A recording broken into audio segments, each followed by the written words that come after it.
The RPG30 is one of Russia's more... It was designed to overcome reactive armour and active protection systems.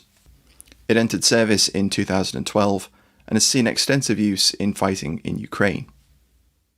The P753 RPG Kryuk or Hook is a 100mm IG-30 decoy projectile which is believed to be inert.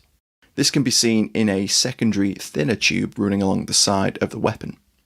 The precursor decoy causes premature activation of the ERA or the APS and allows the main warhead to exploit. A slow-motion clip from a Vietnamese news program shows the delay between the rockets. 30 uses the PG-30 tandem heat warhead, similar to the PG-27 used in the RPG-27.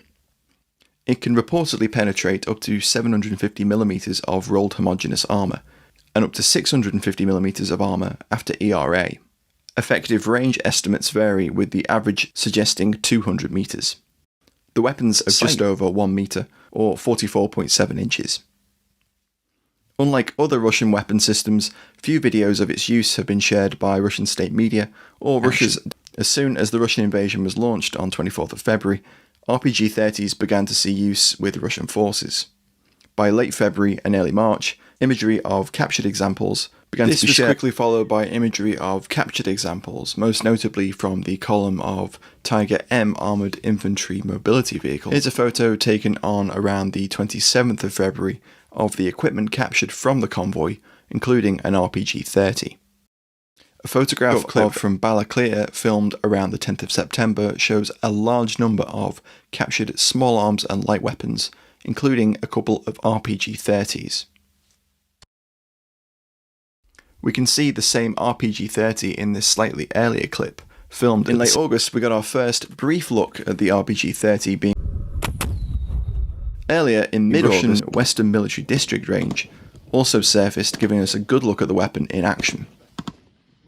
Here's the clip in full.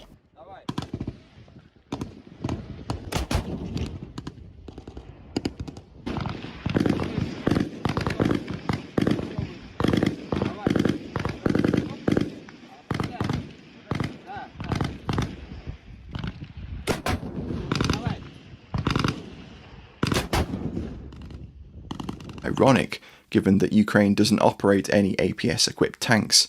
The weapon is still useful against less sophisticated ERA, which is fitted on most Ukrainian tanks. Thanks for watching. There aren't many videos about the RPG-30 on YouTube,